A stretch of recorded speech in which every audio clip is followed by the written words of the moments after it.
আচ্ছা, এবার বলো তো তোমাকে এভাবে কারা মেরে রাস্তায় ফেলে রেখে গেছে? ছেলেটা রাজকে সব খুলে বলল। রাজ মনে মনে ভাবতে লাগলো যে পৃথিবীতে এখনো এমন মানুষও আছে এসব ভাবছে। তখনই ছেলেটা বলল, আচ্ছা, আমাকে এখানে কে নিয়ে এসছে? আমি নিয়ে এসেছি। তুমি রাস্তার পাশে বেহুশ অবস্থায় পড়েছিলে, সেখান থেকে আমি তোমাকে এই হাসপাতালে নিয়ে এসেছি। এই প্রায় 8 ঘন্টা পর তোমার জ্ঞান ফিরেছে। আপনাকে যে কি বলে ধন্যবাদ দেব? আরে ধন্যবাদ দেওয়ার দরকার নেই। আচ্ছা, আমার নাম রাহুল রাজ, তোমার নাম কি? আমার নাম আরাব। আজ থেকে আমরা দুজন বন্ধু। বন্ধু হতে পারে, কিন্তু বন্ধুতে কোনো তুমি বা আপনি থাকবে না, তুই করে বলতে হবে। তা আবার বলতে? আচ্ছা তুই থাক, আমি আসছি। আচ্ছা ঠিক আছে। তারপর রাজ বাইরে বেরিয়ে ডাক্তারের কেবিনে চলে গেল। ডাক্তারের কেবিন থেকে বের হয়ে একজনকে ফোন করে হসপিটালে বিল পরিশোধ করার জন্য বলে দিল। তারপর আবার রাজ আরবের কাছে গেল। তারপর আরবকে বলল, কিরে, কেমন লাগছে এখন? আগের থেকে বেটার লাগছে। আচ্ছা তুই কোথায় থাকিস সেটা তো জানা হলো না। আবার থাকার কোনো জায়গা নেই। আগে তো গ্যারেজ মালিক একটা থাকার জায়গা দিয়েছিল, এখন তো আর সেটাও নেই। ও আচ্ছা, তাহলে তুই আমার সাথে চল, আমার সাথে থাকবি। আমি এই পাশেই একটা বস্তিতে থাকি, তোর যদি কোনো আপত্তি না থাকে তো যেতে পারিস। আরে না না, আমার কোনো আপত্তি নেই। আচ্ছা তাহলে চল। তারপর তারা দুজনেই চলে গেল বস্তিতে। দুজনেই ফ্রেশ হয়ে কিছু খেয়ে নিল। তারপর রাজ আরবকে বলল, আচ্ছা তুই লেখাপড়া জানিস? এসএসসি পর্যন্ত পড়াশোনা করেছিলাম, তারপর বাবা মা হঠাৎ করে গাড়ি অ্যাক্সিডেন্টে মারা যাওয়ার পর আর পড়াশোনা করা হয়নি। আরে মন খারাপ করিস না, আমি আছি তো। কাল আমি কলেজে ভর্তি হওয়ার জন্য যাব, তুইও আমার সাথে যাবি ভর্তি হতে। পড়াশোনা করতে যে টাকা পয়সা দরকার তা আমি কোথায় পাবো? আরে চিন্তা করিস না, আমি যে গ্যারেজ থেকে রিক্সা নিয়ে চালাই, তোকেও সেখান থেকে একটা রিক্সার ব্যবস্থা করে দেব। গ্যারেজের মহাজনটা খুব ভালো। তুই আমার অনেক বড় উপকার করলি রে দোস্ত। তোর এই উপকারের ঋণ আমি কখনো শোধ করতে পারবো না। বন্ধুত্বের মধ্যে কোনো ঋণ থাকে না, বুঝলি গাদা? যা এবার ঘুমিয়ে পড়, কাল সকালে আবার কলেজে যেতে হবে তো। তারপর আরব চলে গেল। পরদিন সকালে কলেজের গেট দিয়ে ঢুকতেই পরের দিন সকালে আরব আর রাজ কলেজের উদ্দেশ্যে রওনা দিল। কলেজে প্রবেশ করে লাইব্রেরির দিকে হেঁটে যাচ্ছিল, তখন পেছন থেকে মেয়েলি কণ্ঠে কেউ বলতে শুরু করলো, দেখ দেখ রিয়া, কলেজে দুটো ক্ষেত ভর্তি হয়েছে। কি স্ত্রী, দেখলে গা গিনগিন করে। পোশাক আশাকের স্ত্রী দেখেছিস? মনে হচ্ছে নর্দমা থেকে উঠে এসেছে। ছি, একদম কলেজের পরিবেশটাই নষ্ট করে দিল ক্ষেত দুইটা। দাঁড়া, ওদের সাথে একটু মজা করে নিই। এটা বলে পেছন থেকে রিয়া তাদের ডাকতে শুরু করলো, কিন্তু ওরা সেদিকে কান না দিয়ে সোজা হাঁটতে লাগলো। কিন্তু বেশি দূরে যেতে পারলো না।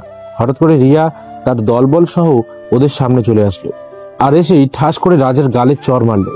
তাদেরকে আরব তো ভয়ে চুপসে গেছে, কারণ রিয়া যে পরিমাণ রেগে আছে তাতে যে কেউই ভয় পাবে। ছোট লোকের বাচ্চা, তোদের এত বড় সাহস যে আমি ডাকার পরেও আমার কথা না শুনে চলে যাচ্ছিস? সরি আপু, আমরা শুনতে পাইনি। আরবের কথা শুনে রিয়া আরবকেও ঠাস করে চড় মেরে বলতে লাগলো, কুত্তার বাচ্চা, শুনতে পাসনি না? আমার সাথে মিথ্যা বলার সাহস তোকে কে দিয়েছে? এই কলেজে এমন কেউ নেই যে আমার কথার অবাধ্য হয়। আর তোরা একে তো অবাধ্য হয়েছিস, আবার মিথ্যাও বলছিস। এর শাস্তি তো তোদের ভোগ করতেই হবে। প্লিজ আপু, আমাদের ভুল হয়ে গেছে, আমাদেরকে যেতে দিন প্লিজ, না হলে আমাদের দেরি হয়ে যাবে আপু।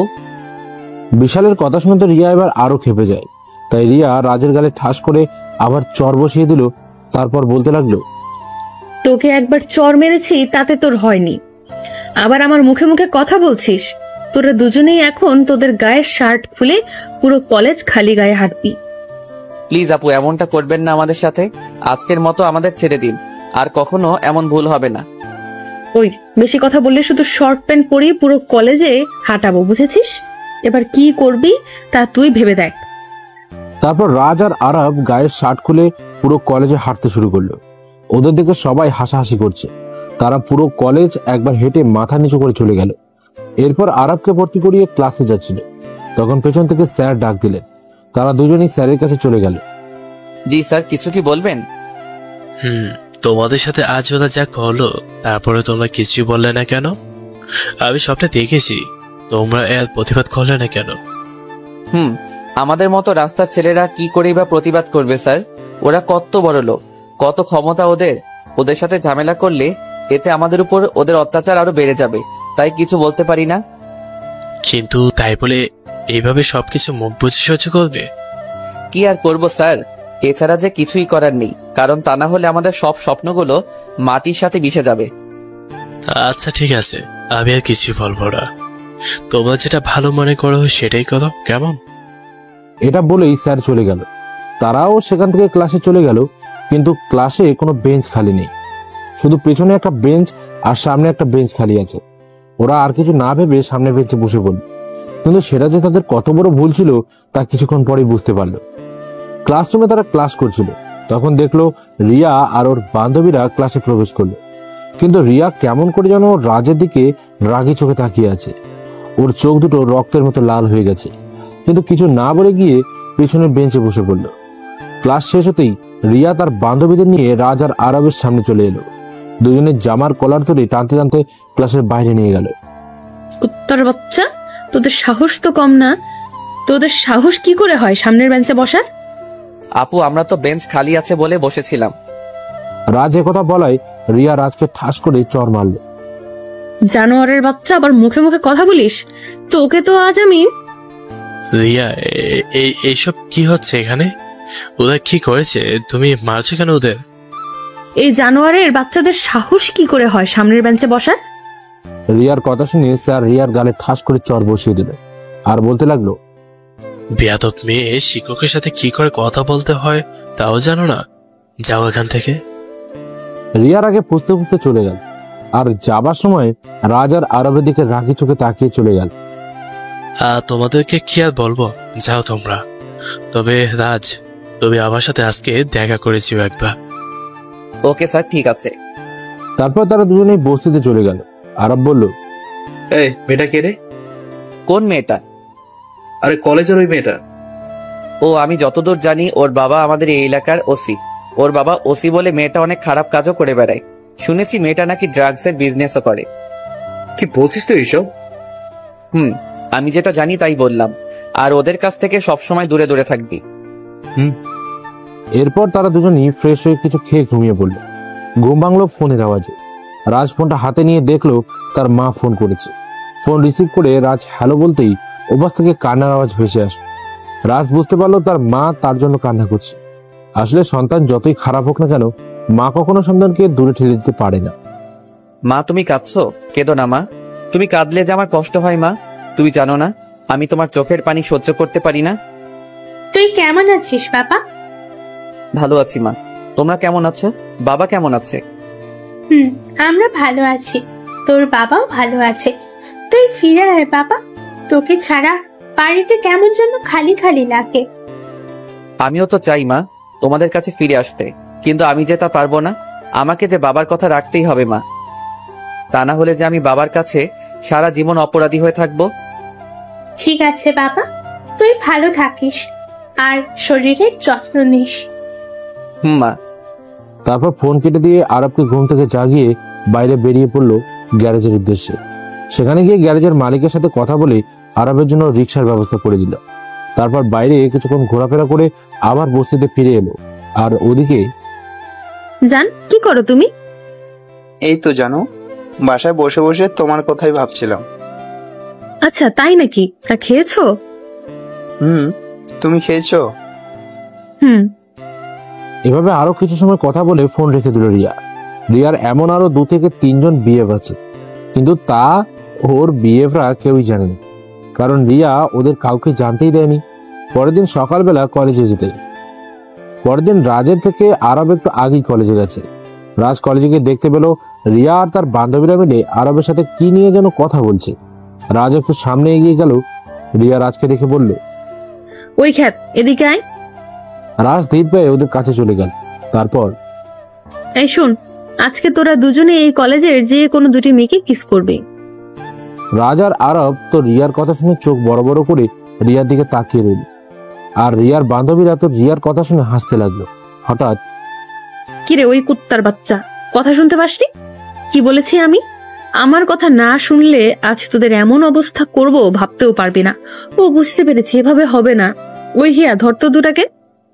এটা বলে ওরা দুজনই ওদের দিকে এগোতে লাগলো। সাথে সাথে রাজ রিয়াকে আর আরব হিয়াকে ধরে ওদের ঠোঁটে কিস করতে লাগলো। রিয়া আর হিয়া ছাড়ানোর অনেক চেষ্টা করছে কিন্তু পারছে না। প্রায় 5 মিনিট পর ছেড়ে দিল ওদের দুজনকে। হিয়া তো কেঁদে দিয়েছে আর রিয়া রাগে রাজের কলার চেপে ধরলো। কুত্তার বাচ্চা ছোট লোক, তোর এত বড় সাহস যে তুই আমাকে কিস করিস? তোকে তো আজ আমি। আরে আপনি তো বললেন কলেজের যে কোনো মেয়েকে কিস করতে। তাই বলে তুই আমাকে? কেন আপনি মেয়ে না? না আপনার কোনো সমস্যা আছে? রাজের এমন কথা শুনে রিয়া আরো রেগে বলল, তোকে আমি ছাড়বো না, তোকে আমি দেখে নেব। এই বলে রিয়া তার বান্ধবীদের নিয়ে কলেজ থেকে বের হয়ে গেল। রাজ আর আরব দুজনে ক্লাস করছিল। এমন সময় কিছু গাড়ি কলেজের ভিতরে প্রবেশ করলো। গাড়িগুলো কলেজের গেট পেরিয়ে মাঠে এসে থামলো। প্রায় 50টা গাড়ি। হঠাৎ একটা ছেলে ক্লাসে ঢুকে রাজের কলা ধরে টানতে টানতে মাঠের মধ্যে নিয়ে গেল। রাজ কিছু বলল না। ছেলেটা রাজকে নিয়ে রিয়ার পায়ের কাছে ধাক্কা দিয়ে ফেলে দিল। রিয়া রাজের বুকের ওপর পাড়া দিয়ে ধরেছে। এত জোরেই ধরেছে যে রাজের শ্বাস নিতে কষ্ট হচ্ছে। কুত্তার বাচ্চা, তোর এত বড় সাহস যে তুই আমার শরীরে টাচ করিস, আজ আমার মুখের উপর কথাও বলিস। আজ তোকে বোঝাবো এই রিয়ার মুখের উপর কথা বলার পরিণাম। এটা বলে রাজকে মাটি থেকে তুললো। তারপর বলল, এই, ওকে কলেজের এই ল্যাম্প পোস্টের সাথে বেঁধে পিটাতে হবে। ততক্ষণ পর্যন্ত পিটাবি যতক্ষণ না ও চিৎকার করবে। Okay ma'am. এরপর যখনই রাজকে বাধা দিতে যাবে তখনই আরব দৌড়ে এসে রিয়ার পা জড়িয়ে ধরে বলতে লাগলো, প্লিজ আপু, ওকে ছেড়ে দিন। অপরাধ তো আমিও করেছি, আপনি আমাকে মারুন, তবু ওকে ছেড়ে দিন। ও, তুই তো দেখছি খুবই মহৎ বন্ধুর জন্য মার খেতেও প্রস্তুত। ঠিক আছে, তোর ইচ্ছেটাই পূরণ করি। না আরব না, তুই এমনটা করবি না। আমায় তুই মাফ করে দিস দোস্ত, এছাড়া আমার আর কোনো রাস্তা নেই। রিয়া রাজকে উদ্দেশ্য করে বলল, এখন তোর বন্ধুকে মারবো। তোকে মারলে তুই যতটা কষ্ট পেতি তার থেকে তোর বন্ধুকে মারলে তার থেকে বেশি কষ্ট পাবি। আমি তো এটাই চাচ্ছিলাম যে তুই কষ্ট পা। না, তুই আমায় মার। এটা বলে রাজ ল্যাম্পপোস্টের নিচে গিয়ে দাঁড়িয়ে পড়ল। প্লিজ দোস্ত, তুই সরে যা। তোকে আমার বন্ধুত্বের কসম, তুই আর এক পাও এগোবি না। আরব সাথে সাথে থেমে গেল। রাজের দিকে অসহায় দৃষ্টিতে তাকিয়ে রইল। কিরে জানোয়ারের বাচ্চা, মার আমায়। এটা বলার সাথে সাথে রিয়ার সাথে আসা ছেলেগুলো রাজকে মারতে শুরু করলো। এতটাই মেরেছে যে রাজ উঠে দাঁড়াতে পারছে না। আরব রাজকে ধরে হাসপাতালে নিয়ে গেল। সুস্থ হতে রাজের প্রায় 1 সপ্তাহ লেগে গেল। এই 1 সপ্তাহ আরব রাজের সাথেই ছিল। আসলে ওর মতো বন্ধু পাওয়া ভাগ্যের ব্যাপার। 1 সপ্তাহ পর আজ আবার বস্তিতে ফিরে এলো তারা। পরের দিন সকালে আবারও কলেজের উদ্দেশ্যে বেরিয়ে পড়ল। সকালবেলা কলেজে যেতেই রাজ দেখতে পেল কিছু ছেলে একটা মেয়েকে ডিস্টার্ব করছে, বাজেভাবে কথা বলছে। রাজ এসব দেখে সেখানে চলে গেল। কিরে ভাই, কি হচ্ছে সব এখানে? কে রে তুই? এখানে যাই হোক না কেন, তাতে তোর সমস্যা কোথায়? না মানে কেউ যদি আমার সামনে বিপদে পড়ে তাহলে আমি তাকে সাহায্য না করে থাকতে পারি না। আর সেখানে যদি মেয়ে মানুষ হয় তাহলে তো কোনো কথাই নেই। ওই বেটা, ভাবনিস হ্যাঁ আমাদের সাথে? দাঁড়া, তোর ভাব নেওয়া বের করছি। এটা বলে রাজকে একজন মারতে আসবে, অমনি রাজ তার নাক বরাবর একটা ঘুষি মেরে দিল। ছেলেটির সাথে সাথে নাক চেপে ধরে বসে পড়ল। এটা দেখে অন্য সবাই ভয় পেয়ে দৌড়ে পালিয়ে গেল। মেয়েটি বলল, ভাইয়া, আপনাকে অসংখ্য ধন্যবাদ আমাকে এই জানোয়ারগুলোর হাত থেকে বাঁচানোর জন্য। আরে না, ঠিক আছে, কোনো সমস্যা নেই, তুমি যাও, ক্লাসে যাও। রাজ সেখান থেকে সোজা ক্লাসে চলে গেল। ক্লাসে এসে প্রতিদিনের ন্যায় পেছনের বেঞ্চে বসে পড়ল। হঠাৎ করে রিয়ার চোখে পড়লো রাজ আর আরবের দিকে। রিয়া তো ওদের দিকে বড় বড় চোখ করে তাকিয়ে আছে। হিয়া, দেখ দেখ, খ্যাত দুটো আবার এসেছে। সেদিন এত মারলাম তারপরেও বেহার মতো আবার এসেছে। কি চিজ রে দুটো মাইরি। রিয়া, বাদ দে না এসব, ওদেরকে ওদের মতোই থাকতে দে না। হিয়ার কথা শুনে রিয়া হিয়ার দিকে অবাক দৃষ্টিতে তাকিয়ে আছে। কি রে, এভাবে তাকিয়ে আছিস কেন আমার দিকে? তুই ঠিক আছিস তো? তোর শরীর ঠিক আছে? মানে কি বলতে চাইছিস তুই? আমার আবার কি হবে? না মানে তোর কথায় আমার কেমন যেন মনে হচ্ছে তুই ওই আবাল দুটোর প্রতি মায়ায় জড়িয়ে যাচ্ছিস। সে তুই যা ভাবার ভাবতে পারিস। আচ্ছা বাদ দে সব, চল ক্যান্টিন থেকে কিছু খেয়ে আসছি। তারপর ওরা দুজনে চলে গেল। আরব রাজকে বলতে লাগলো, কিরে, হিয়ার আবার কি হলো? ও কেমন যেন বিহেভ করছিল, কি হলো ওটা তোর? জানি না, বাদ দে তো ওদের কথা। ওদের কথা শুনলেও আমার শরীরে আগুন জ্বলে ওঠে। ভালো লাগে না ওদের কথা শুনতে। সেই দিনের মতো ক্লাস শেষ করে বসতে চলে গেল তারা। বিকেলে দুজনেই গ্যারেজে গিয়ে রিক্সা নিয়ে বেরিয়ে পড়ল। আরব চলে গেল একদিকে আর রাজ অন্যদিকে। রাজ এক জায়গায় রিক্সা নিয়ে দাঁড়িয়ে আছে ভাড়ার জন্য। হঠাৎ কেউ একজন মেয়েলি কণ্ঠে পেছন থেকে বলে উঠল, এই রিক্সা যাবে? রাজ পেছনে ঘুরতেই তো 1000 ভোল্টের শক খেল, কারণ রাজের সামনে রিয়া দাঁড়িয়ে আছে। রিয়া রাজকে দেখেই বলতে লাগলো, ওহো, তাহলে তুই রিক্সাও চালাস? আমি আগেই জানতাম তুই একটা ছোট লোক, আর এখন তো দেখছি তোর কোনো খুল কিনারাই নেই। ছি ছি, একটা রিক্সাওয়ালা আমার সাথে একই কলেজে আবার একই ক্লাসে পড়ে। কে যে এমন ছেলেদের কলেজে ভর্তি করায় কে জানে। রাজ রিয়ার কথা শুনে শুধু মাথা নিচু করে দাঁড়িয়ে আছে, কিছু বলতে পারছে না। রিয়া এসব বলে চলে গেল। রাজের মনটা খুবই খারাপ হয়ে গেল, তাই বসতে চলে এলো। এসে শুয়ে পড়ল, কিন্তু আরব এখনো আসেনি। রাজের ঘুম ভাঙল সন্ধ্যার দিকে। ফ্রেশ হয়ে একজনকে ফোন দিল সে। কিছু কথা বলে ফোনটা রেখে দিল। ফোন রেখে সামনে তাকাতেই দেখে আরব তার সামনে দাঁড়িয়ে আছে। ওকে দেখে রাজের বুকটা মোচড় দিয়ে উঠলো। ও আবার কিছু জেনে গেল না তো? হঠাৎ আরব বলে উঠলো, কিরে তুই কখন আসলি? এই তো অনেক আগেই। ভালো লাগছিল না তাই। কেন, কি হয়েছে তোর? শরীর খারাপ নাকি? আরে না। তাহলে কি হয়েছে? তারপর রাজ আরবকে রিয়া যা যা বলেছে সবকিছু বলল। কবে যে এমন অবহেলা থেকে, ধনীদের অত্যাচার থেকে মুক্তি পাবো কে জানে। আচ্ছা চল কিছু খেয়ে নেই। তারা দুজন একসাথে খাবার খেয়ে কিছু সময় পড়াশোনা করে ঘুমিয়ে পড়ল। পরের দিন সকালবেলা রাজের কাজ থাকার কারণে একটু দেরি করেই কলেজে গেল সে। সকালবেলা রাজ কলেজে গিয়ে দেখতে পেল কিছু ছেলেরা মিলে একজন বৃদ্ধ লোককে মারছে, কিন্তু কেউ কিছুই বলছে না, শুধু তাকিয়ে তাকিয়ে দেখছে। এসব দেখে রাজের মাথায় রক্ত উঠে গেল। রাজ সেখানে চলে গেল। একটা ছেলে লোকটাকে জোরে ধাক্কা মারল। লোকটা রাজের গায়ের উপরে এসে পড়ল। রাজ লোকটাকে জিজ্ঞেস করলো, চাচা কি হয়েছে? আপনাকে ওরা মারছে কেন? কি বলবো বাবা, আমার মেয়েটা এই কলেজে পড়তো, ওদের সাথেই থাকতো। আমার একমাত্র মেয়ে বাবা, ওকে খুঁজে পাচ্ছি না। আজ প্রায় 1 মাস হয়ে গেল। ওদের কাছে অনেকবার জিজ্ঞেস করেছি, কিন্তু ওরা আমাকে কিছুই বলেনি বাবা। আর আজ যখন জিজ্ঞেস করতে আসলাম, তখন ওরা আমাকে মারতে শুরু করলো। বুঝতে পেরেছি চাচা, আপনি এক কাজ করুন, আপনার বাড়ির ঠিকানা দিয়ে যান আমাকে। আমি আপনার মেয়েকে খুঁজে এনে দিব, আপনি কোনো চিন্তা করবেন না।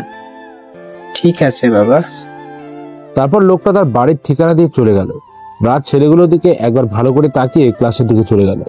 তখন হিয়া রাজের সামনে এসে দাঁড়ালো। রাজ, তোমার বন্ধু আরব কোথায়? কেন, তুমি আরবের খবর দিয়ে কি করবে? ওকে তোমার কি প্রয়োজন? অপমান করবে আবার? হ্যাঁ, তোমাদের তো এটাই কাজ।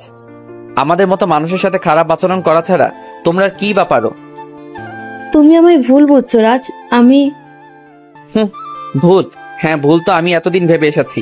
এতদিন আমি ভাবতাম মানুষ মানুষের জন্য একে অপরের সুখ দুঃখের সাথী হয়, কিন্তু তোমরা আমার সেই ধারণাটা ভেঙে দিয়েছো, আমার সেই ভুলটা ভেঙে দিয়েছো।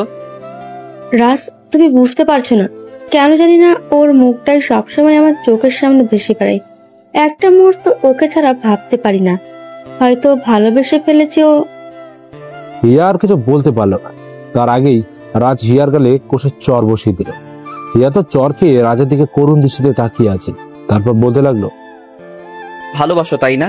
ভালোবাসার মানে বোঝো? হ্যাঁ, এই তুমিই তো প্রথম দিন আমাদের দুজনকে খ্যাত, ছোট লোক এসব বলে গালি দিতে। তোমার বান্ধবী রিয়ার সাথে মিলে আমাদের উপর কত অত্যাচার করলে, আর এখন বলছো ভালোবাসো? How funny. আমি সবকিছুর জন্য তোমার কাছে মাপ চাইছি রাজ, প্লিজ। তবুও বিশ্বাস করো, আমি সত্যি ওকে খুব ভালোবাসি। চুপ করো, বন্ধ করো তোমার এসব ন্যাকামি নাটক। আমার ক্লাস আছে, সরো আমার সামনে থেকে। এই বলে রাজ সেখান থেকে চলে এলো, আর হিয়া সেখানেই দাঁড়িয়ে রইল। হঠাৎ রিয়া সেখানে এসে হিয়াকে বলতে লাগলো, ছি ছি ছি ছি ছি ছি, হিয়া, শেষ পর্যন্ত তুই ওই ছোট লোকটার প্রেমে পড়লি, ওকে ভালোবাসতে শুরু করলি। আমি তো আর তোর মতো না যে 3-4টার সাথে সম্পর্ক রাখবো। আমি ওকে ভালোবাসি, আর ওকে নিয়ে বাকিটা জীবন চলবো ভেবেছি। খুব ভালো, শেষ পর্যন্ত একটা নিচু জাতের ছোট রিয়া আর কিছু বলার আগেই হিয়া রিয়ার গালের চর বসিয়ে দেয় আর বলতে লাগে, তুই ভালোবাসার কি বুঝবি? তোর তো একটা দিয়ে হয় না, তাই তো 3-4টার সাথে সম্পর্ক করিস। কিন্তু মনে রাখিস, এমন একদিন আসবে যেদিন এই তুই একটু ভালোবাসায় ভিক্ষা চাইবি, কিন্তু পাবি না। সেদিন তুই বুঝতে পারবি যে ভালোবাসা কি। হিয়া, তুই যাই বলিস না কেন, চরটা মেরে তুই ঠিক করলি না রে। এর জন্য তোকে অনেক মূল্য দিতে হবে। তুই যা পারিস কর গিয়ে, আমাকে ভয় দেখাতে আসিস না। হিয়া সেখান থেকে চলে গেল। রিয়া শুধু রাগে কটমট করছে আর মনে মনে বলছে, হিয়া, তুই আমার ছোটবেলার বান্ধবী হয়েও আজ এই 2 দিনের ছেলে একটা ছোট লোকের জন্য আমার গায়ে হাত তুললি। ঠিক আছে, তাহলে তুই এখনো আমায় চিনিস না হিয়া। আগে তোর ব্যবস্থা করব, তারপর ওই ছোট লোক দুটার। অপেক্ষায় থাক হিয়া, অপেক্ষায় থাক। রাত 12টার পর ঘুটঘুটে অন্ধকারাচ্ছন্ন একটা জঙ্গলে একটা ছোট্ট কুটিরের মধ্যে সকালের সেই ছেলেগুলোকে বেঁধে রাখা হয়েছে। ছেলেগুলো ছোটার জন্য আপ্রাণ চেষ্টা করছে, কিন্তু পারছে না।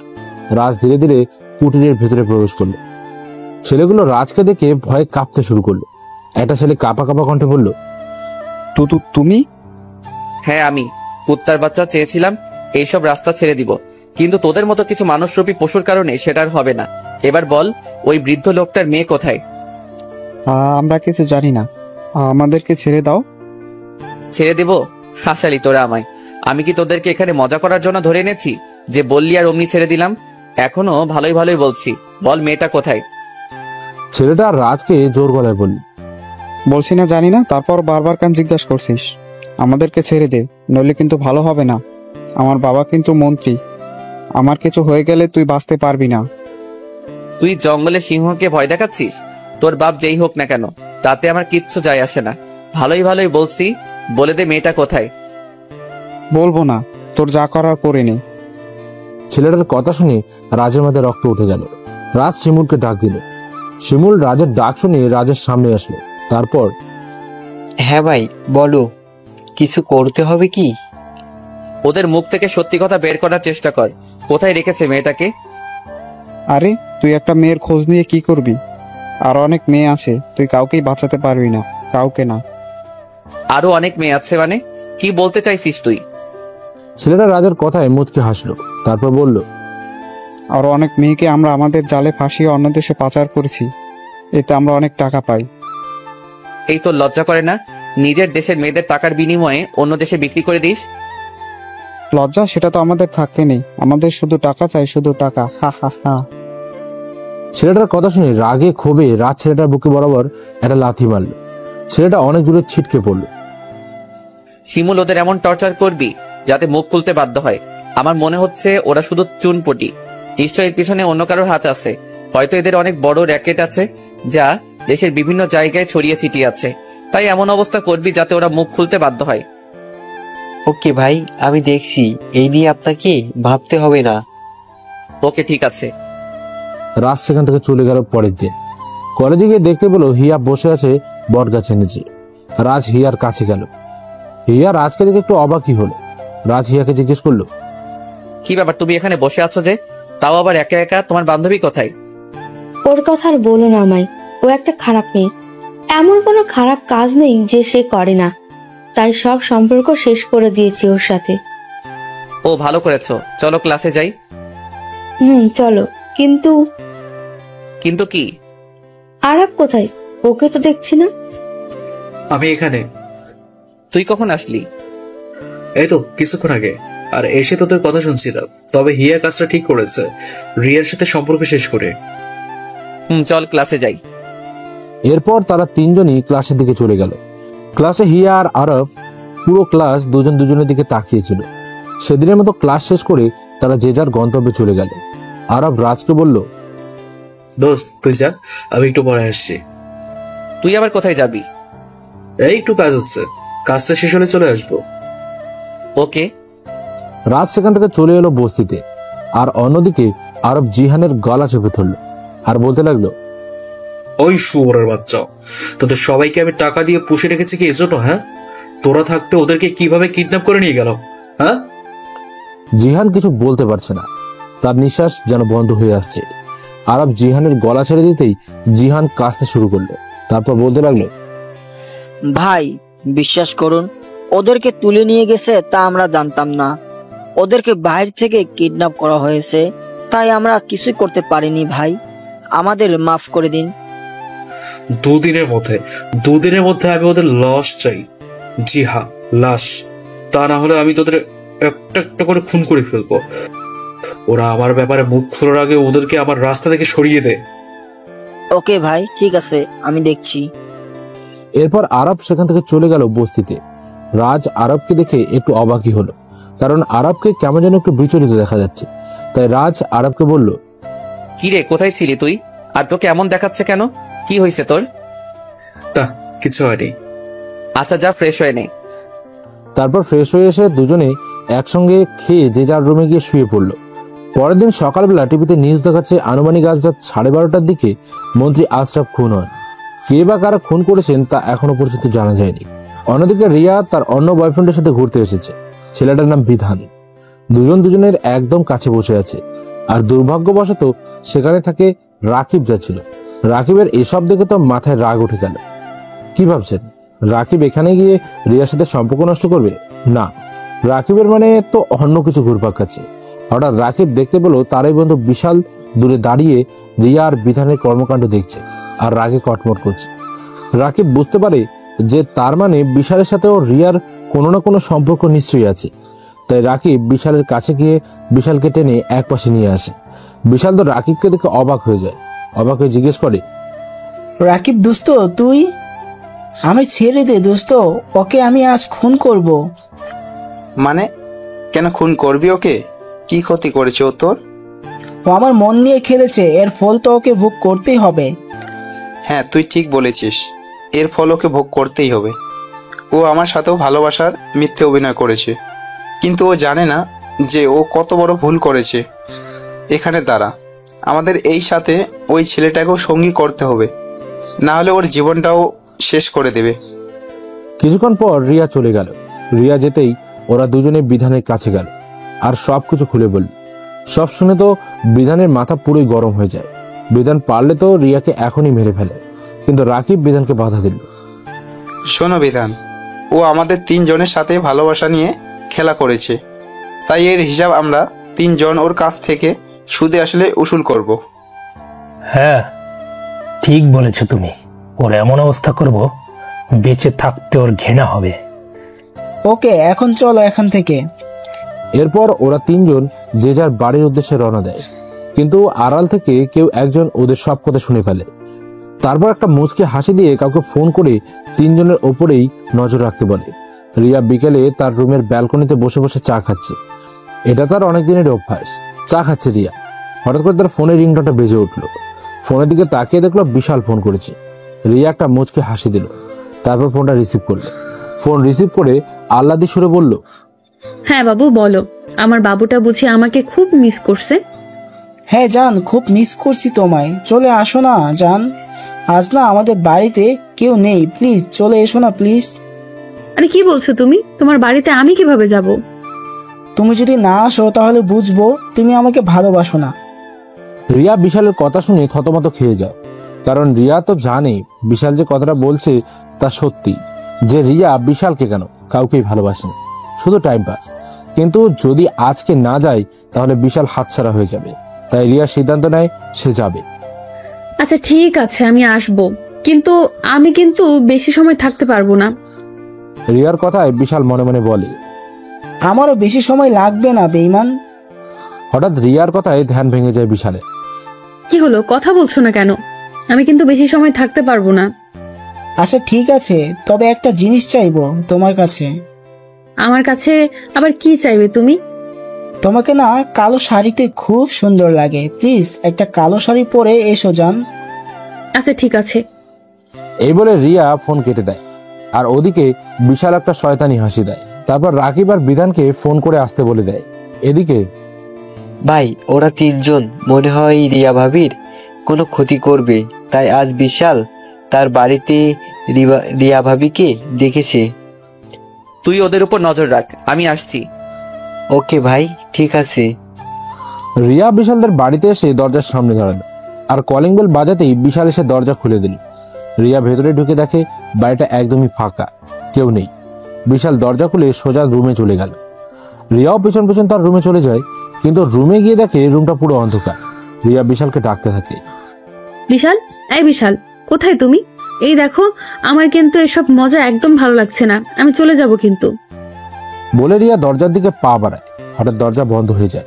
রিয়ার মনে এবার ভয় ঢুকে যায়। যতই জেদি আর সাহসী হোক না কেন, মেয়ে তো, এমন অবস্থায় ভয় তো লাগবেই। দেখো বিশাল, মজা করো না, আমার কিন্তু ভয় করছে। তাই নাকি?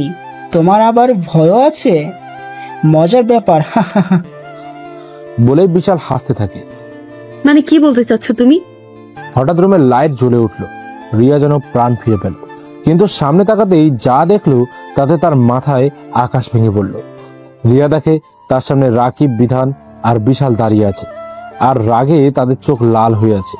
রিয়া ওদের দেখেই বুঝতে পারে যে তার কপালে খারাপ আছে। তো তোমরা? হ্যাঁ, আমরা।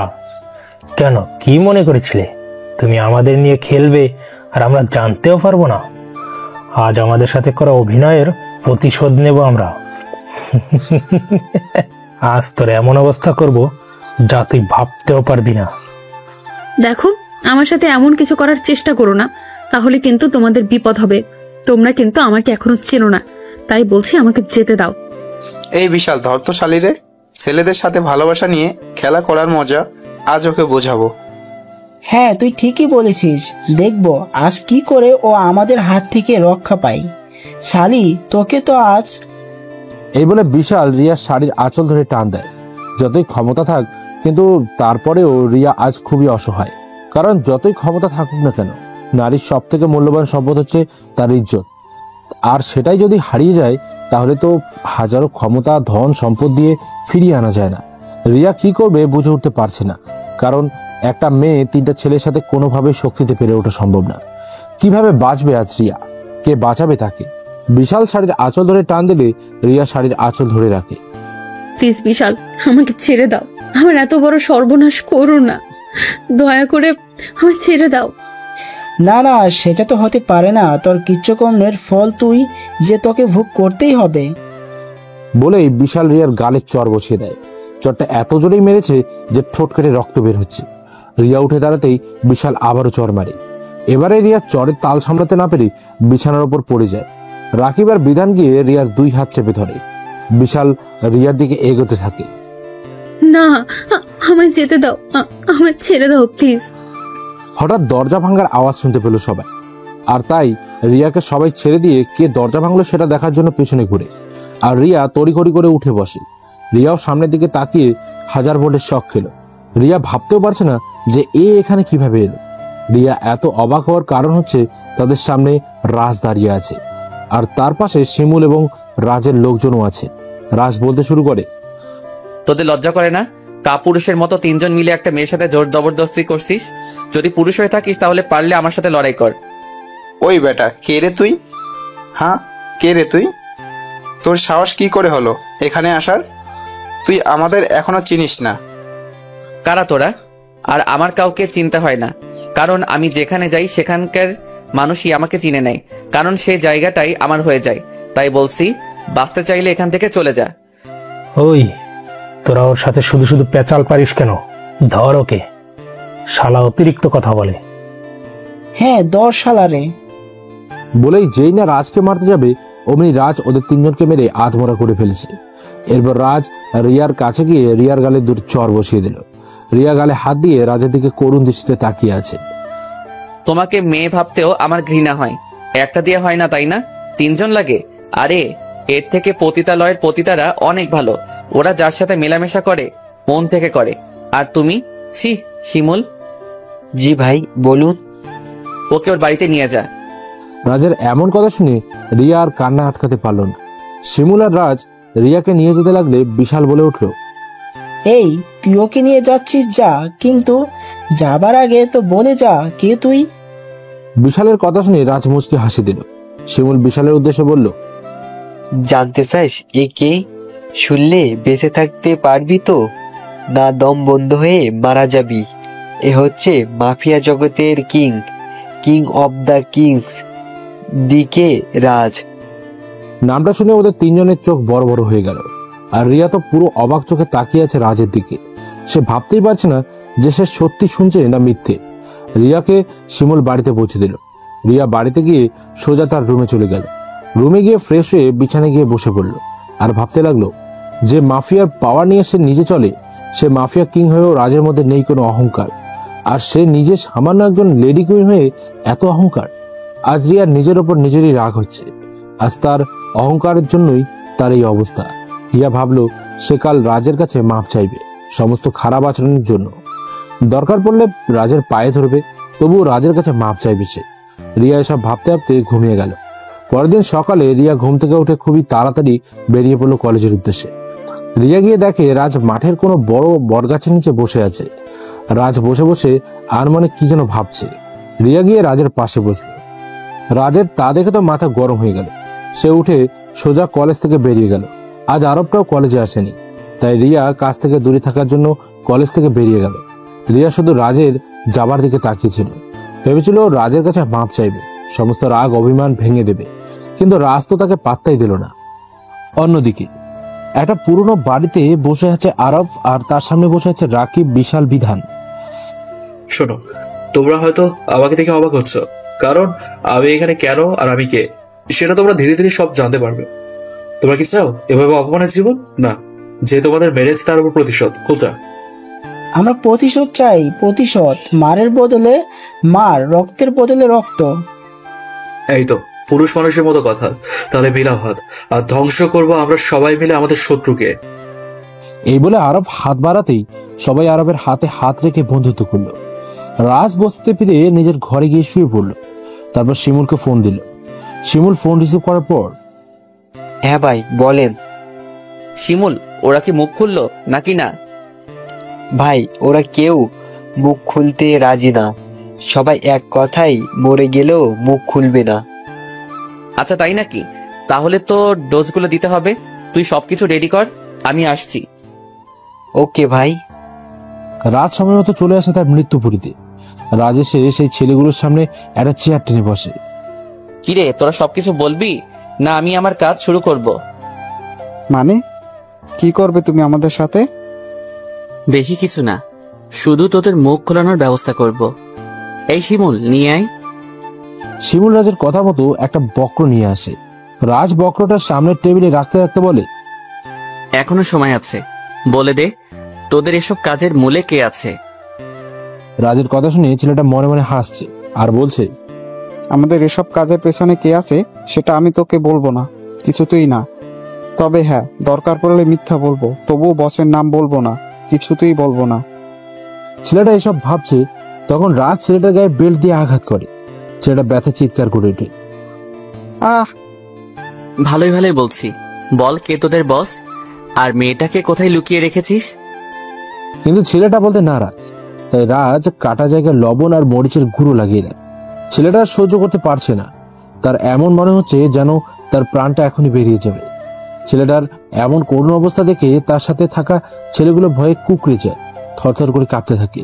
ছেলেটা ব্যথার কষ্ট সহ্য করতে না পেরে বলে ওঠে, প্লিজ আমাকে আর মেরো না, আমি বলছি আমাদের বসকে তা আমি জানি না, তাকে কখনো দেখিনি। তবে মেয়েটাকে আমরা নিমতলি পুরনো গোডাউনে আটকে রেখেছি। এটা আগে বললে কি হতো? তোরা আগে বললে আরো আগে মুক্ত বাতাসে ঘুরে বেড়াতে পারতি। শিমুল, ওদের ছেড়ে দে। কিন্তু ভাই, তোকে যেটা বললাম সেটা কর। আচ্ছা ভাই। তারপর শিমুল তাদেরকে ছেড়ে দেয়। রাজমুজকে হাসি দেয়। ভাই আপনি হাঁটছেন কেন? তুই এক কাজ কর, ওদের পিছু নিয়ে দেখ ওরা কোথায় যায়। আমি রাঘব বোয়াল ধরার জন্য ওদের ছেড়ে দিয়েছি। তাই তো বলি, আপনি ওদের কেন ছেড়ে দিতে বললেন? আচ্ছা ভাই, আমি দেখছি ওদের। আর শোন, আজ রাতে আমি একা মিশনে যাব। কিন্তু ভাই আপনি একা? আমাকে নিয়ে চিন্তা করিস না, তুই শুধু ওদের উপর নজর রাখ। রাজ এটা বলে চলে যায়। রাত 2টো, গুটগুটে অন্ধকার। রাজ গোডাউনের সামনে দাঁড়িয়ে আছে। সে ধীরে ধীরে গোডাউনের ভেতরে ঢুকে। ভেতরে ঢুকতেই একজন বলে ওঠে, এই কোথায় যাচ্ছিস রে তুই? রাজ কোনো কথা না বলে নিজের পিস্তলটা বের করে সোজা লোকটার মাথায় গুলি করে। লোকটা সেখানেই মারা যায়। গুলির শব্দ শুনে সবাই সতর্ক হয়ে যায়। একে একে রাজকে সবাই মারার জন্য ছুটে আসে। রাজ সবাইকে মেরে মাটিতে শুইয়ে দেয়। বল মেয়েটা কোথায়, না হলে কিন্তু তোদের অবস্থা আরো খারাপ করব। বল বলছি। রাজ এসব কথা জিজ্ঞেস করছে, ঠিক তখনই কেউ একজন রাজকে পেছন থেকে লাথি মারে। রাজ মাটিতে পড়ে যায়। রাজ ওটা পেছন ফিরে তাকায়, কে তাকে মেরেছে সেটা দেখার জন্য। কিন্তু সে যা দেখলো তাতে তো তার চোখ বেরিয়ে আসার উপক্রম। কারণ রাজের সামনে দাঁড়িয়ে আছে সাখাওয়াত হোসেন। সাখাওয়াত হোসেনকে দেখে রাজের কথা বলার ভাষা হারিয়ে যায়। তার মানে তুমি এসব কিছু করছো? রাজের কথা শুনে সাখাওয়াত হোসেন মুচকি হাসে। যে হাসিতে লুকিয়ে আছে অনেক রহস্য, কিন্তু রাজ সেটা বুঝতেও পারে না। হ্যাঁ, আমি করেছি এসব, আমি। আর এখন তোকে মেরে ফেলবো। তুই না জেনে শুনে বাঘের গর্তে পা দিয়েছিস। জানিস তো, বাঘের গর্তে পা দিলে সেখান থেকে আর জীবিত ফিরে যাওয়া যায় না। তোর কথা শুনে আমার খুব হাসি পাচ্ছে। তুই আমায় মারবি? আগে নিজে তো বেঁচে দেখা। কে বাঁচে কে মরে সেটা একটু পরেই দেখতে পাবি। এ তোরা দাঁড়িয়ে কি দেখছিস? মার শালাকে। সাখাওয়াত হোসেনের কথা মতো যেই না সবাই রাজকে মারতে যাবে, ঠিক তখনই চারদিক থেকে বৃষ্টির মতো গুলি এসে সাখাওয়াত হোসেন সহ সবার কপাল ভেদ করে বেরিয়ে যায়। সবাই সেখানেই মারা যায়। ঘটনার আকস্মিকতায় রাজও অবাক, কারণ এখানে তো সে একা এসেছে। তাহলে রাজ এসব ভাবছে, তখনই শিমুল এসে বলে, ভাই আপনি ঠিক আছেন তো? হ্যাঁ আমি ঠিক আছি, কিন্তু তুই এখানে কেন? তোকে না বললাম ওদের পিছু নিতে? রাজের কথা শুনে শিমুল মাথা নিচু করে ফেলে। কি করবে কিচ্ছু বুঝতে পারছে না। কি হলো, কথা বলছিস না কেন? আসলে ভাই। আসলে কি? আসলে ভাই, আমি ওদের পিছু নিয়েছিলাম, কিন্তু হঠাৎ করে কোথা থেকে একটা গাড়ি এসে ওদের উঠিয়ে নিয়ে যায়। আর গাড়িটা কিছু দূর যেতেই বেল্লাস্ট হয়ে যায়, আর সবাই আগুনে পুড়ে মারা যায়। ও নো, কি বলছিস তুই এটা? হ্যাঁ ভাই, ঠিক বলছি। আচ্ছা এক কাজ কর, এই গোডাউনের প্রতিটা কোনায় কোনায় খুঁজে দেখ মেয়েটা কোথায়। আচ্ছা ভাই। রাজের কথা মতো সবাই খুঁজতে শুরু করে। খুঁজতে খুঁজতে পেয়েও যায়, কিন্তু রাজ যেটা দেখে তাতে তো তার মাথায় আকাশ ভেঙে পড়ার মতো অবস্থা। কারণ একটা নয়, আরো অনেকগুলো মেয়ে আছে সেখানে। সবগুলো মেয়েদের বয়স প্রায় 18 থেকে 19 হবে। মেয়েগুলো ভয়ে কুকড়ে আছে। রাজকে দেখে সবাই ভয়ে জড়সড় হয়ে গেছে। রাজ সবাইকে কোনো মতে তাদের বুঝিয়ে তাদের পরিবারের কাছে ফিরিয়ে দেওয়ার ব্যবস্থা করে। রাজ সে বৃদ্ধ লোকটার মেয়েকেও তার বাড়িতে পৌঁছে দেয়। এরপর রাজ তার ঘরে ফিরে আসে। রাজকে ঘরে ফিরে আসতে দেখে কেউ একজন আড়াল থেকে রাগে থরথর করে কাঁপছে। চোখ দিয়ে যেন আগুনের ফুলকি বেরোচ্ছে, আর মনে মনে বলছে, এর সত্য আমি তুলবই, তোর রক্ত দিয়ে আমি হোলি খেলবো, হোলি। রাজ রুমে গিয়ে ঘুমিয়ে পড়ে। সকালবেলা রাজ আর আরব বেরিয়ে পড়ে কলেজের উদ্দেশ্যে। তারা গিয়ে বড় বট গাছের নিচে বসে পড়ে। আরব আর রাজ বসে বসে গল্প করছে। তখন রিয়া সেখানে উপস্থিত হয়। রিয়াকে দেখে রাজের রাগ উঠে যায়। তাও রাজ কিছু না বলে চুপচাপ বসেই আছে। রিয়া রাজের পাশে বসে পড়ল। রিয়া বসা মাত্রই রাজ উঠে গেল। রাজ উঠে যেতে লাগলে রিয়া রাজের হাত ধরে ফেলে। এতে তো রাজের শরীর রাগে থরথর করে কাঁপছে। রাজ নিজেও বুঝতে পারছে না যে রিয়াকে দেখলে তার এমন রাগ হচ্ছে কেন। রাজ রিয়ার দিকে তাকাতেই রিয়া ভয়ে রাজের হাত ছেড়ে দেয়, কারণ সে রাজের এমন রূপ কখনো দেখেনি। রাগে রাজের চোখ রক্তের মতো লাল হয়ে গেছে। রিয়া ভয়ে আর কিছু বলার সাহস পাচ্ছে না, মাথা নিচু করে আছে। রাজ সেখান থেকে চলে যায়। এভাবে কেটে গেল কিছুদিন। রাজ নিজের মতো করে কলেজে আসে আর ক্লাস করে বাড়িতে ফিরে যায়। প্রায় 1 মাস হয়ে গেছে। এই 1 মাসে রিয়া রাজের সাথে অনেক কথা বলার চেষ্টা করেছে, কিন্তু রাজ কোনো পাত্তাই দেয়নি। একদিন সকালবেলা রাজ বট গাছটার নিচে বসে বই পড়ছিল। তখন রিয়া সেখানে উপস্থিত হয় এবং রাজের পাশে বসে পড়ে। রাজ উঠতে গেলে আজ আর উঠতে পারেন, কারণ রিয়া তার আগেই তার হাত ধরে ফেলেছিল। রাজ, তুমি আমার সাথে এমন কেন করছো? কথা কেন বলছো না আমার সাথে? কি কথা বলবো আমি তোমার সাথে? কি কথা বলবো? তুমি আমার সাথে যেগুলো করেছো সেগুলো ভুলে গেছো? কলেজে সেই প্রথম দিন থেকে অপমান, অবহেলা, লাঞ্ছনা করেছো আমাকে। আরে আমি তোমার কি ক্ষতি করেছিলাম যে তুমি আমার সাথে এমন ধরনের আচরণ করেছিলে? আমাকে মাফ করে দাও রাজ, আমি বুঝতে পারিনি। মাফ? তাও তোমাকে? কোনো দিনও না, তোমাকে কখনো মাফ করতে পারবো না। আজও তোমার করা অপমানগুলো আমার চোখের সামনে ভাসে। ভুলতে পারি না আমি সেদিনের সেই কথা। কলেজের সবার সামনে আমাকে বেঁধে পিটিয়েছিলে, মনে পড়ে? অবশ্য তোমার মনে না থাকারই কথা, কারণ তোমার মতো মেয়ের তো এসব করাই নিত্যদিনের রুটিন। এখন সরো আমার সামনে থেকে, আমার ক্লাস আছে, বাই। এটা বলে রাজ সেখান থেকে চলে যায় আর রিয়া সেখানে মাটিতে বসে পড়ে। কি করব আমি এখন? কিভাবে বোঝাবো আমি ওকে কতটা ভালোবেসে ফেলেছি? ও তো আমাকে কথা বলার কোনো সুযোগ পর্যন্ত দিচ্ছে না। আমি কখনো হারতে শিখিনি, আর হারবও না। রাজকে আমার ভালোবাসতেই হবে। এটা বলে মুন তার বাড়ির দিকে রওনা হলো। অন্যদিকে আরব সব আড়াল থেকে দেখছিল। আরব রাজ আর রিয়ার সমস্ত কথা শুনে, আড়াল থেকে ওদের কথা শুনে একটা মুচকে হাসি দিয়ে সেখান থেকে চলে যায়। আর ক্লাসে গিয়ে দেখে রাজ বসে বসে বই পড়ছে খুব মনোযোগ দিয়ে। এমনটা মনে হচ্ছে যেন একটু আগে কোনো কিছুই হয়নি, একদম নর্মাল ভাবে বসে আছে সে। আরব গিয়ে রাজের পাশে বসে। রাজ একবার আরবের দিকে তাকায়, আবার পড়ায় মনোযোগ দেয়। আরব বলতে লাগে, কিরে আজ এত চুপচাপ কেন? তুই আমার সাথেও কোনো কথা বলছিস না? না কিছু না। তুই বলতেই হলো, তুই কি ভেবেছিস আমি কিছুই জানি না? রাজ আরবের দিকে জিজ্ঞাসা দৃষ্টিতে তাকিয়ে আছে। হ্যাঁ আমি সব জানি, আমি আড়াল থেকে সব দেখেছি।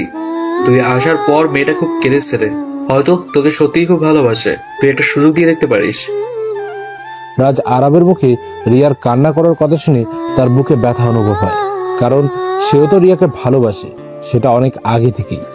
আর রিয়াকে পাবার জন্য রাজ এই কলেজে ভর্তি হয়েছে। কিন্তু রাজ জানতো না যে রিয়া এতটা অহংকারী। আর রাজ এখন রিয়ার সাথে যেটা করছে সেটা শুধু রিয়ার অহংকারটা ভেঙে দেওয়ার জন্য। রাজ বুঝতে পারে রিয়ার সমস্ত অহংকার ভেঙে গেছে, কিন্তু তারপরও রাজ চাইলেও রিয়াকে আপন করতে পারছে না, কারণ রাজের অতীত কি আছে। রাজের অতীতে কে এই রাজ? তাহলে চলুন জেনে আসি রাজের পরিচয়। রাজ দেশের টপ 10 জন ব্যবসায়ীদের মধ্যে একজন ব্যবসায়ী সালাউদ্দিন ফিরোজের একমাত্র ছেলে। খুব সৎ মানুষ তিনি, আর তার ছেলে হচ্ছে রাজ। বাবার টাকার জোরে এবং ক্ষমতার ফলে রাজ মাফিয়া জগতে খুব অল্প সময়ের মধ্যে নিজের আধিপত্য বিস্তার করে। সে ছিল গরিবের বন্ধু এবং যারা গরিবের উপর অত্যাচার জুলুম করে তাদের জম। কিন্তু কথায় আছে না, সত্য আর সততার বাধা হচ্ছে কিছু অসৎ ও অশুভ শক্তি। তেমনি রাজের সমস্ত কাজের বাধা হয়ে দাঁড়িয়েছিল কালো দুনিয়ার কিছু মানুষ, কিন্তু তারা রাজকে কোনোভাবেই দমাতে পারছিল না, রাজের সাথে পেরে উঠছিল না তারা। অন্যদিকে রাজের বাবা রাজের এসব কাজকে কখনোই সাপোর্ট করতো না, কারণ তার বাবা চাইতেন রাজ পড়াশোনা করে বাবার মতো একজন সফল বিজনেসম্যান হোক।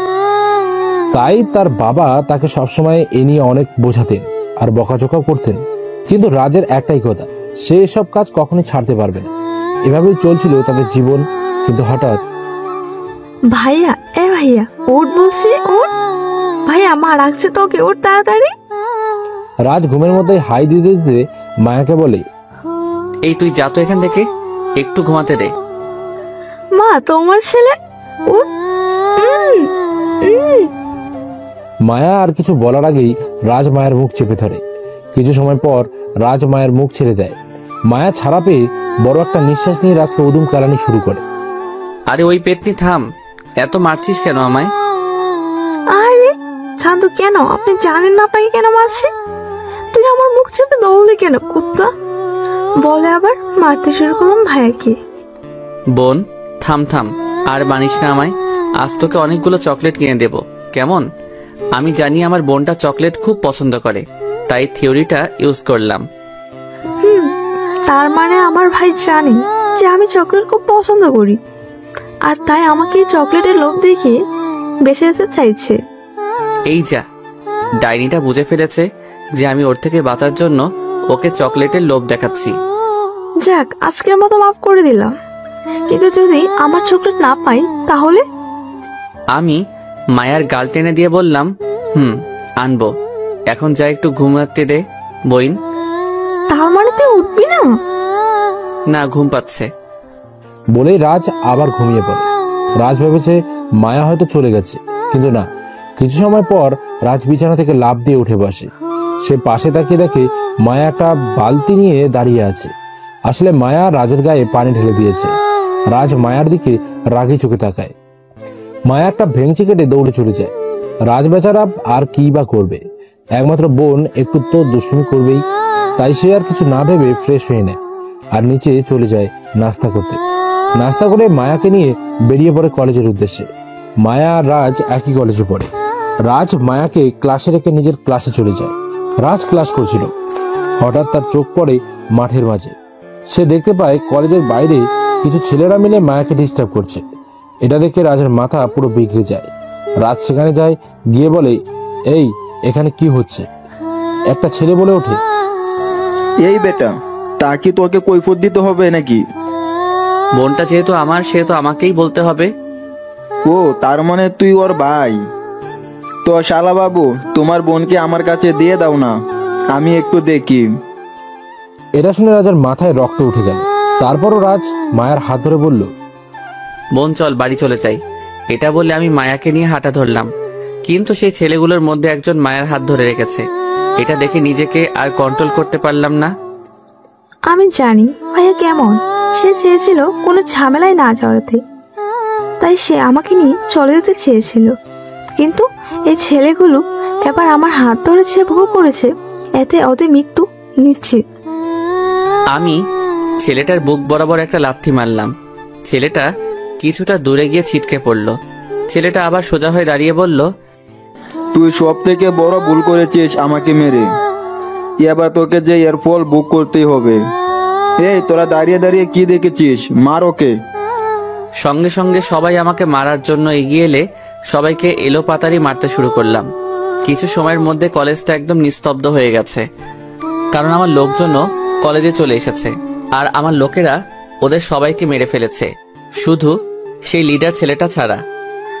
এই আমাকে ছেড়ে দে, আমি কিন্তু এমপির ছেলে, আমার কিছু হলে তুই বাঁচতে পারবি না। ছেলেটার কথা শুনে তো রাজের মাথা বিগড়ে যায়। এই তুই মনে হচ্ছে আমাকে হুমকি দিচ্ছিস? Very bad.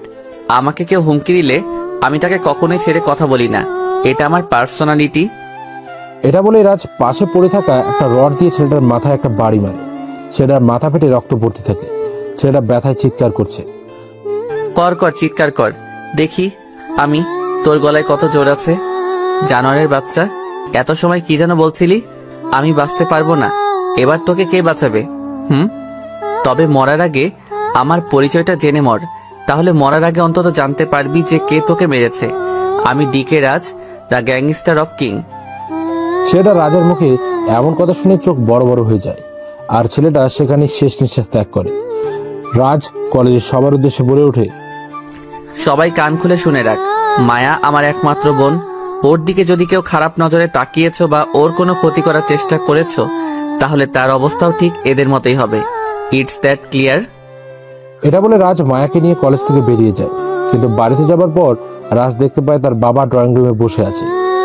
রাজ নিজের রুমের দিকে যেতে লাগলে তার বাবা তাকে ডাক দেয়, রাজ দাদা। কথাটা রাজের বাবা একটু জোরে গলায় বলে। রাজের মা চিৎকার শুনে দৌড়ে ড্রয়িং রুমে আসে। হ্যাঁ বাবা বলো। রাজের বাবা কোনো কথা না বলেই সোজা রাজের গালে চর বসিয়ে দেয়। রাজ তো অবাক চোখে তার বাবার দিকে তাকিয়ে আছে, কারণ তার বাবা কখনো তার গায়ে হাত তুলেনি। যদি তার মা তাকে কখনো মারতো তাহলে তাকেও বকা দিত রাজের বাবা। তাই রাজের যেন বিশ্বাসই হচ্ছে না যে তার বাবা তাকে মেরেছে। বাবা, তো তুমি আমাকে মারলে? হ্যাঁ মেরেছি। এই মারটা যদি আগে মারতাম তাহলে আমাকে আজ এই দিনটা দেখতে হতো না। বাবা তুমি কি বলছো এসব? আর কেনই বা বলছো? কি হয়েছে বলো আমায়। কি হয়েছে তাই না? তোর জন্য আজ প্রথমবার আমাকে থানায় যেতে হয়েছে, পুলিশের কাছে অপমানিত হতে হয়েছে। আমি নাকি আমার ছেলেকে একটা গুন্ডা বানিয়েছি, মানুষ না বানিয়ে।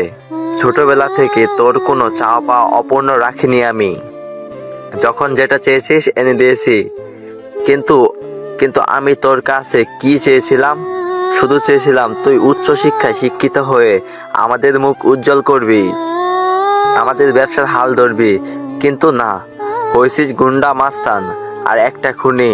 তুই আজও খুন করে এসেছিস, আর তার জন্য থানার ওসির কাছে আমাকে অপমানিত হতে হয়েছে। মায়া তার বাবার এমন ধারা কথা শুনে বলে ওঠে, বাবা, ভাইয়া ওই ছেলেটাকে মেরে কোনো দোষ করেনি, তোর আরো ভালো করেছে। ওদের মতো জানোয়ারের বাচ্চাদের এমন শাস্তি হওয়া উচিত।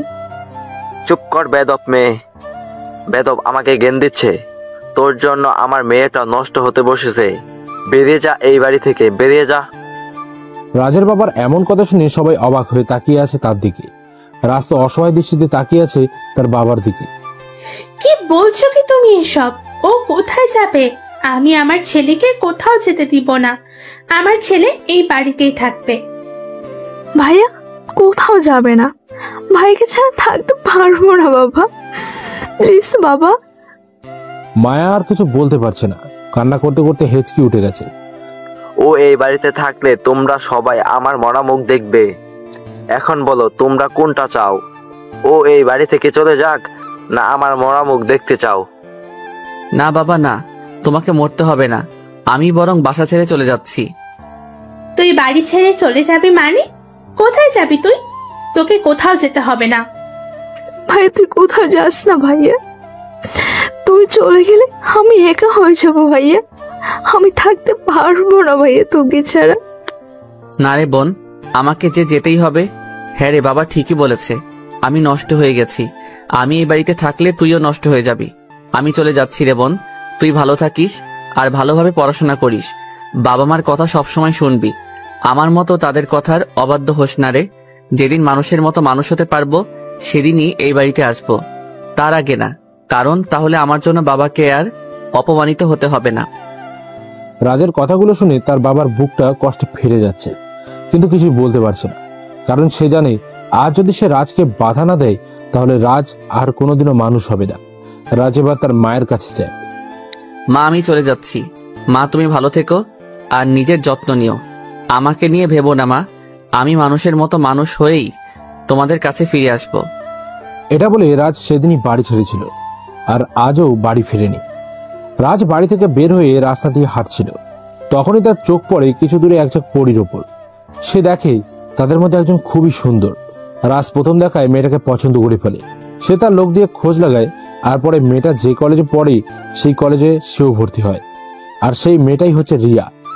রাজ রিয়াকে নিজের করে পাবার জন্য একই কলেজে ভর্তি হলেও সে প্রতিজ্ঞা করেছিল যে সে আগে নিজেকে মানুষের মতো মানুষ করবে, তারপর রিয়াকে নিজের করে নেবে। তাই রাজ না পারছে রিয়াকে কাছে টানতে আর না পারছে দূরে ঠেলে দিতে। এর পরের ঘটনা তো আপনারা জানেনই। বর্তমান রাজ উঠে কলেজের গেটের দিকে গেল। আরব রাজকে জিজ্ঞেস করলো, কিরে কোথায় যাচ্ছিস? বস্তিতে যাচ্ছি, ভালো লাগছে না, তুই ক্লাস কর কেমন? এটা বলে রাজ সেখান থেকে চলে যায় আর আরব মুচকি হাসে। দিয়েছি তোর মনের মধ্যে শর্ত রে। এবার তুই রিয়ার কষ্ট মেনে নিতে না পেরে ওকে আপন করে নিবি, ভালোবাসতে শুরু করবি, আর তখনই আমার দ্বিতীয় চাল চালবো। রাজ বস্তিতে আসে, কিন্তু সে তার মনে কোনো শান্তি পাচ্ছে না। তার মন বিচলিত হয়ে আছে, কি করবে সে কিছুই ভেবে পাচ্ছে না। না, মেয়েটাকে আর কষ্ট দিব না, কালই ওকে কাছে টেনে নিব, আপন করে নিব সারা জীবনের জন্য। ওকে একটা কল করে দেখি। হ্যালো, কি ব্যাপার, কথা বলছেন না কেন? কে আপনি? রিয়া। রিয়া ফোনের অপর পাশের মানুষটার কণ্ঠস্বর শুনে নীরবে কান্না করছে। রিয়ার কান্নার আওয়াজ রাজ ভালোভাবেই শুনতে পাচ্ছে। কি হলো, কিছু বলবে না? কেন ফোন দিয়েছো? কাল আমার সাথে একটু দেখা করতে পারবে? কেন? সেটা কাল দেখা হলেই না হয় বলবো, তুমি শুধু কালকে পার্কে চলে এসো। আচ্ছা আসবো। রাজ ফোনটা কেটে দেয়। রিয়া তো আজ ভীষণ খুশি, রাজ তাকে ডেকেছে আর সে যাবে না, সেটা কি কখনো হয়? পরদিন সকালে রিয়া একটা নীল রঙের শাড়ি পরে খুব সুন্দর করে সাজগোজ করে নেয় রিয়া, কারণ তার প্রিয় মানুষটা আজ তাকে ডেকেছে। রিয়া বাড়ি থেকে বের হয়ে যায়।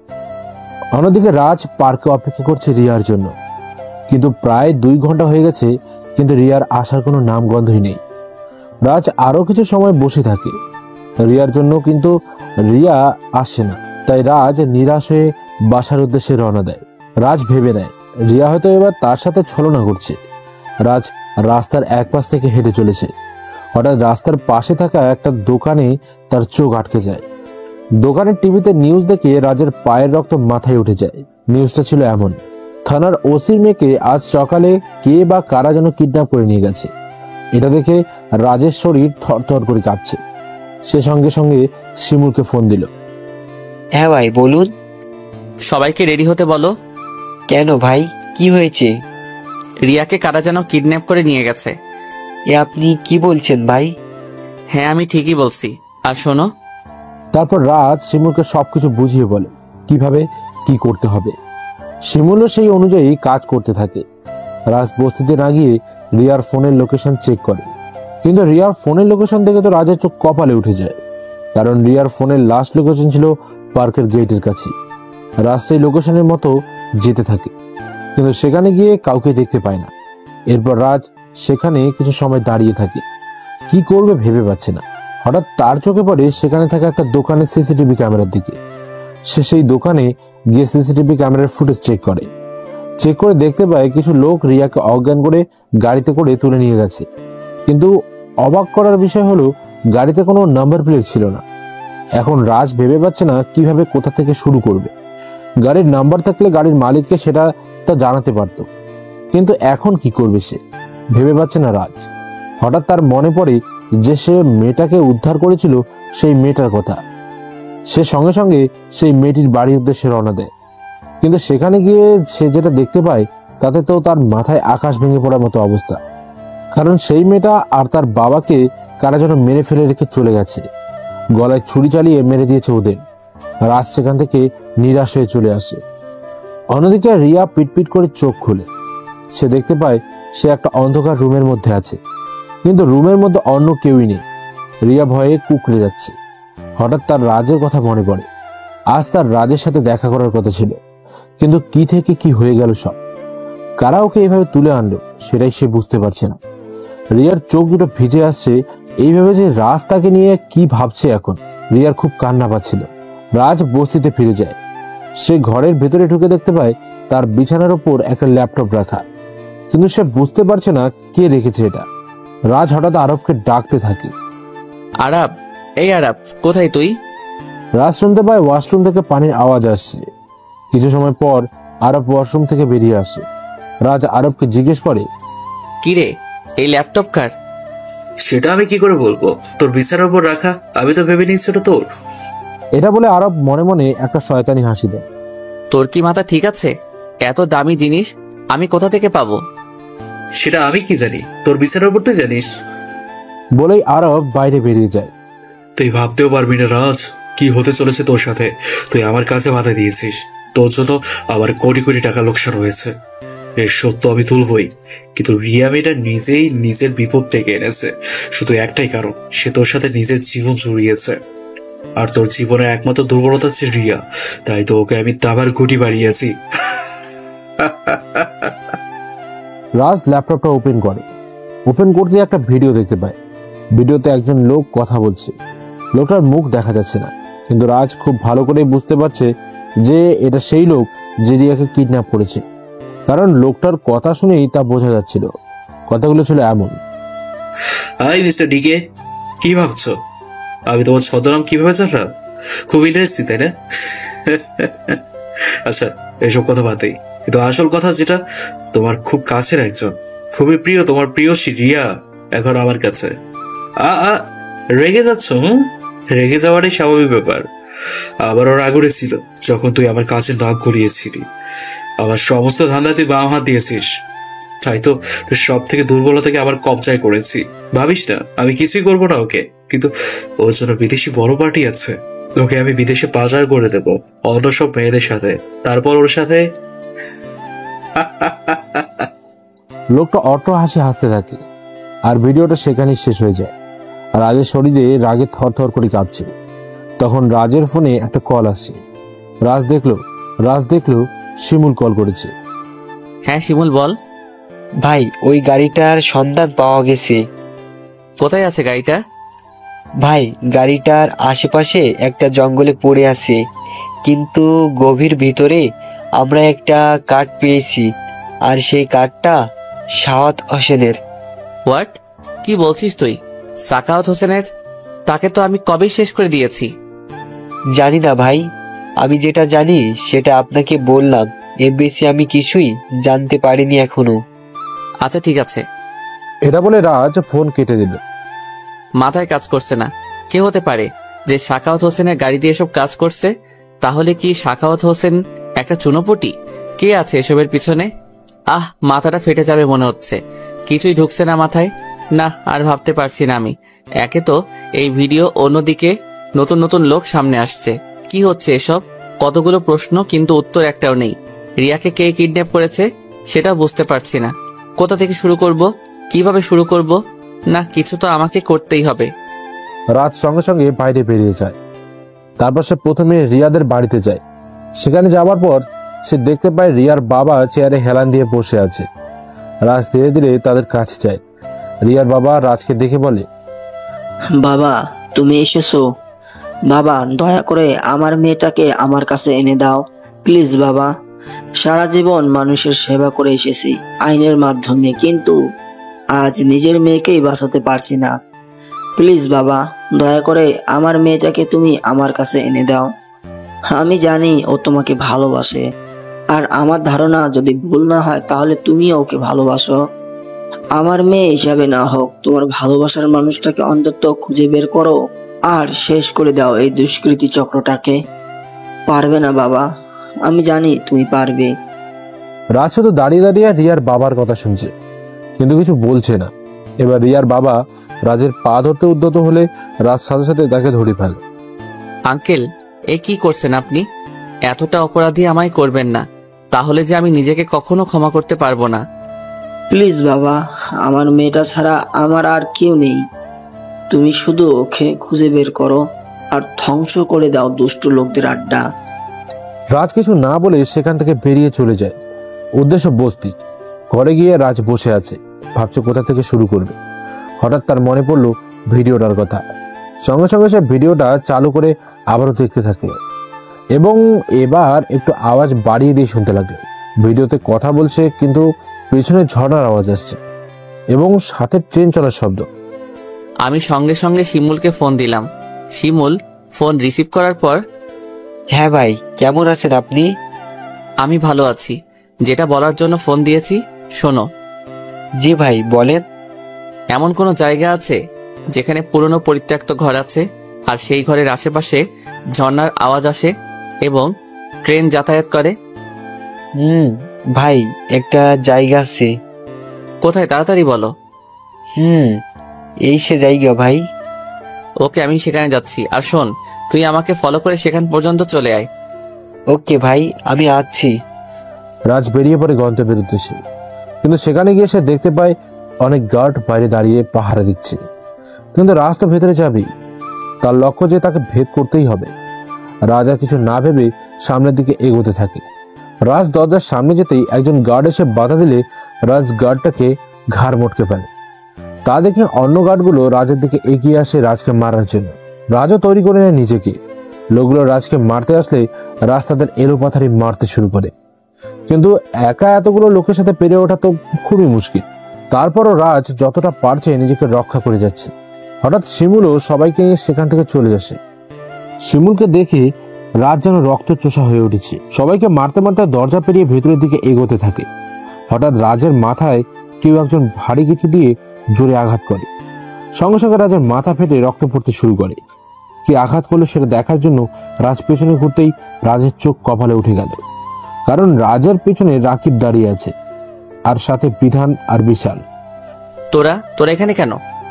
আরে বেটা, আমরা থাকবো না তো কে থাকবে? হ্যাঁ, তুই আমাদের অনেক মেরেছিলি, আর আজ তার শোধ তুলবো আমরা। তোকে আজ মেরে আমরা আমাদের বদলা নেব। জানোয়ারের বাচ্চারা, তোদের সেদিন আমি জীবিত রেখে অনেক বড় ভুল করেছিলাম। আমার বোঝা উচিত ছিল কুকুরের লেজ কখনো সোজা হয় না, আর তোরা হলি কুকুরের থেকেও নিকৃষ্ট। সেদিন তোদের বাঁচিয়ে রেখেছিলাম ঠিকই, কিন্তু আজ তোদের মৃত্যু তোদেরকে আমার সামনে নিয়ে এসেছে। তোদের এমনভাবে মারবো যে তোদের লাশের কোনো অস্তিত্ব কেউ খুঁজে পাবে না। ঠিক আছে, দেখা যাক কে কাকে মারে। এই বিশাল, বিধান, তোরা দাঁড়িয়ে দাঁড়িয়ে কি দেখছিস? মার ওকে।